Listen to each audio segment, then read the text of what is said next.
Hello everyone, welcome और welcome back to my channel. दोस्तों, आज की इस वीडियो में हम सुप्रीम कोर्ट ऑफ इंडिया के लेटेस्ट जजमेंट को डिस्कस करने वाले हैं, जो कि 7 फरवरी 2025 का ये रिसेंट जजमेंट है, जिसमें सुप्रीम कोर्ट ऑफ इंडिया ने क्लियरली मेंशन किया है कि घरेलू हिंसा के मामले में बिना किसी स्पेसिफिक एलिगेशन के रिश्तेदारों को फंसाना और प्राइमा फेसी एविडेंस के बिना उनके खिलाफ कार्रवाई करना कानून की प्रक्रिया का दुरुपयोग करना है। तो क्या है पूरा मामला, जानेंगे आज के इस वीडियो में। वीडियो काफी इंपॉर्टेंट होने वाली है, वीडियो में अंत तक बने रहिएगा। बढ़ते हैं आज के इस वीडियो की ओर। सुप्रीम कोर्ट ने तेलंगाना उच्च न्यायालय के फैसले के खिलाफ आपराधिक अपील को अनुमति दे दी और साथ ही में आरोपी व्यक्तियों के खिलाफ आपराधिक कार्रवाई को रद्द करने से इनकार कर दिया। न्यायमूर्ति वीपी नागरत्ना और न्यायमूर्ति एन कोटेश्वर सिंह की 2 न्यायाधीशों वाली पीठ ने ये कहा और ये टिप्पणी दी कि परिस्थितियां ऐसी हो सकती हैं जहां परिवार के कुछ सदस्य या रिश्तेदार पीड़ित के साथ की गई हिंसा या उत्पीड़न को अनदेखा कर सकते हैं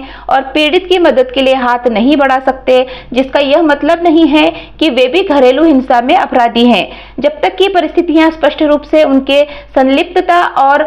उकसावे का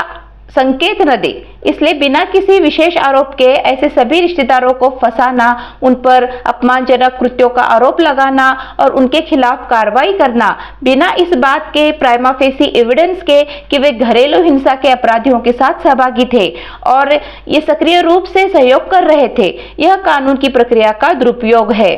पीठ ने इस बात पे भी जोर दिया कि घरेलू हिंसा से संबंधित आपराधिक मामलों में जहां तक संभव हो परिवार के प्रत्येक सदस्य के विरुद्ध शिकायतें और आरोप स्पेसिफिक होने चाहिए जो ऐसे अपराधों के आरोपी हैं और उनके खिलाफ मुकदमा चलाया जाना चाहिए, क्योंकि परिवार के सभी सदस्यों को अंधाधुंध तरीके से घसीटने के कारण कठोर आपराधिक प्रक्रिया का दुरुपयोग हो सकता है।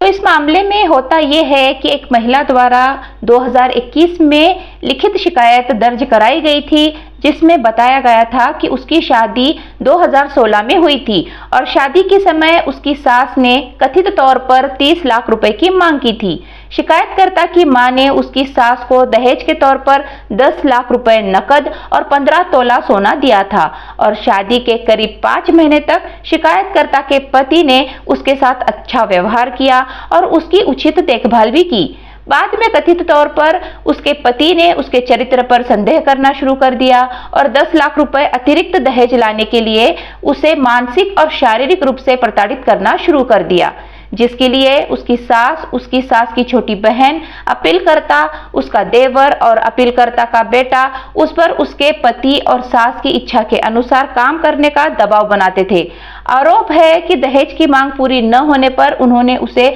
जान से मारने की धमकी भी दी थी। यह भी आरोप लगाया गया है कि उनके व्यवहार के कारण शिकायतकर्ताओं की मां ने बुजुर्गों और परिवार के अन्य सदस्यों के सामने कई बार पंचायत का आयोजन किया और उनके सामने उसके पति ने उसकी ठीक से देखभाल करने के लिए सहमति व्यक्त की, लेकिन कुछ समय बाद उसने फिर से उसे परेशान करना शुरू कर दिया। अंततः शिकायतकर्ता ने काउंसलिंग के लिए पुलिस से संपर्क किया, लेकिन कथित तौर पर आरोपी के व्यवहार में कोई बदलाव नहीं आया। नतीजतन उसने एक शिकायत दर्ज की, जिसमें आईपीसी के सेक्शन 498A और सेक्शन 506 डीवी एक्ट के तहत सेक्शन 3 और 4 के तहत एक एफआईआर दर्ज की गई। इसके अलावा घरेलू हिंसा अधिनियम 2005 से महिलाओं के संरक्षण के तहत क्रूरता और आपराधिक धमकी का आरोप लगाते हुए एक और शिकायत दर्ज की गई थी। फैक्ट्स और सर्कमस्टेंसेस को मद्देनजर रखते हुए सर्वोच्च न्यायालय ने कहा, विशिष्ट आरोपों और उनके समर्थन में विश्वसनीय सामग्री के बिना घरेलू विवादों को अपराध घोषित करने से परिवार की संस्था के लिए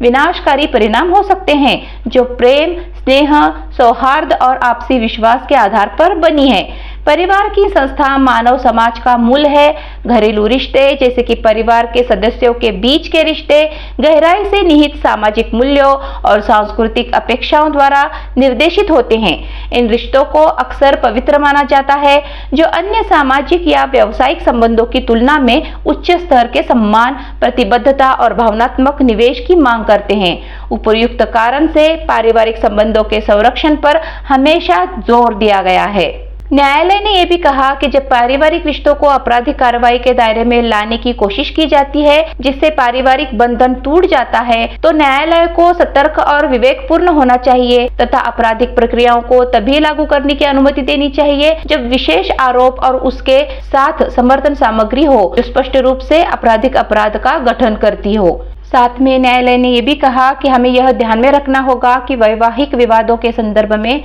भावनाएं बहुत अधिक होती हैं और ऐसे में उत्पीड़न या घरेलू हिंसा का आरोप लगाते हुए दर्ज की गई शिकायतों में परिवार के अन्य सदस्यों को फंसाने की प्रवृत्ति हो सकती है जो शिकायतकर्ता के बचाव में नहीं आते हैं या उत्पीड़न की किसी भी कथित घटना के मुख्य दर्शक बने रहते हैं, जो हमारे विचार में बिना किसी विशिष्ट कृत्य के आपराधिक कृत्य नहीं हो सकता है। इसके अलावा जब गुस्सा बहुत बढ़ जाता है और रिश्ते खराब हो जाते हैं तो आरोपों को बढ़ा चढ़ाकर पेश करने की प्रवृत्ति भी होती है, जिसका यह मतलब नहीं है कि ऐसे घरेलू विवादों को आपराधिकता का रंग दिया जाना चाहिए। न्यायालय का मानना था कि घरेलू क्षेत्र में क्रूरता और हिंसा के वास्तविक मामलों को जो घटित होते हैं अत्यंत संवेदनशीलता के साथ निपटाया जाना चाहिए, क्योंकि घरेलू हिंसा आमतौर पर घर की चार दीवारी के भीतर होती है, न कि सार्वजनिक नजरों के सामने। इसमें कहा गया है क्योंकि करीबी रिश्तेदारों द्वारा घरेलू क्षेत्र में की गई हिंसा को अब अपराध माना जाता है,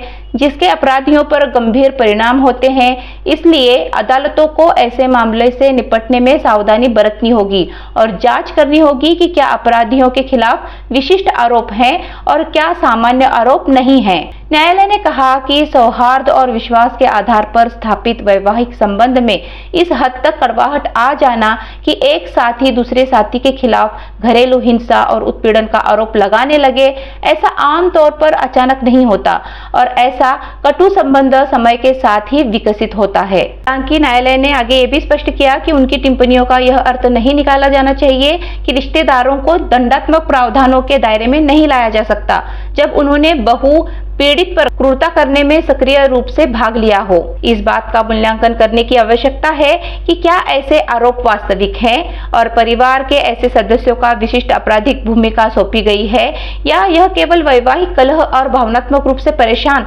व्यक्ति द्वारा लगाए गए आरोपों का परिणाम है। इसलिए सर्वोच्च न्यायालय ने आपराधिक अपील को स्वीकार कर लिया और आरोपी व्यक्तियों के खिलाफ कार्रवाई को रद्द कर दिया।